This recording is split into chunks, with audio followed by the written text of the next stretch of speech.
Keep it coming. Keep it coming. Keep it coming.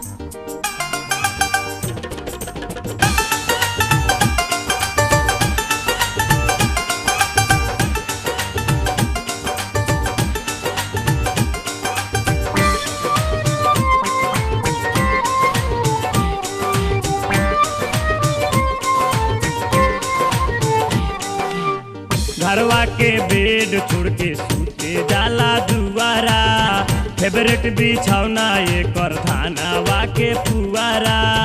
घरवा के bed छोड़ के सूते जाला दुआरा, फेवरेट बिछौना एकर धानावा के पुआरा। ई तो लागता रे, ई तो लागता रे पक्का मऊ बड़िया की ये काराना हिट आवेला। ई तो लागता रे पक्का मऊ बड़िया की ये काराना हिट आवेला। घरवा के बेड छोड़ के सूते जाला दुआरा, फेवरेट बिछौना एकर धानावा के पुआरा। ई तो लागता रे, ई तो लागता रे पक्का मऊ बड़िया की ये काराना हिट आवेला। ई तो लागता रे पक्का मऊ बड़िया की ये काराना हिट आवेला।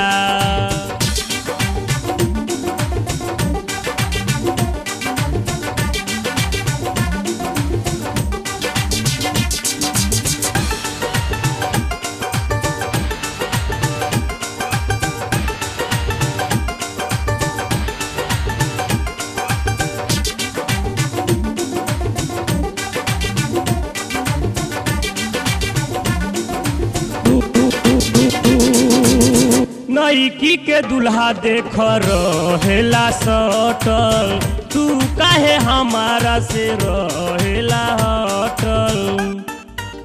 I'm crazy. नईकी के दुल्हा देख रहेला सटल, तू काहे हमारा से रहेला हटल। एकर माईना,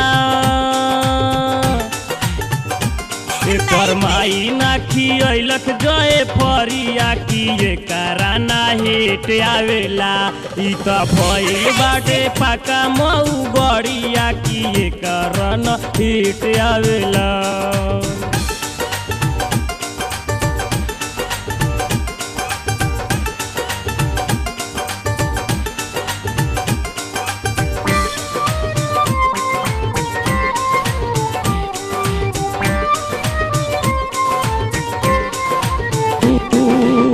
सुते चल संगे न त मार दे हम लवाना, हमारा तो चाहिए एगो गोदी में खेलावाना। I'm crazy. सुते चल संगे न त मार दे हम लवाना, हमारा तो चाहिए एगो गोदी में खेलावना। ऐसे जमत नइखे, ऐसे जमत नइखे हमार पटरिया की तोहारा ना हिट आवेला। ई तो भइल बाटे पक्का मऊ बड़िया की ये काराना हिट आवेला।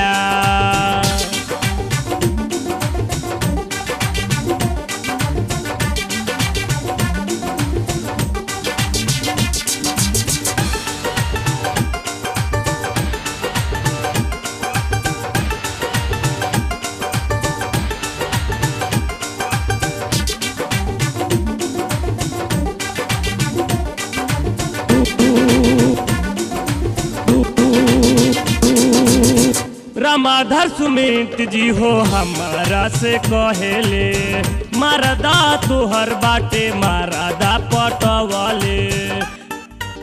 I'm crazy.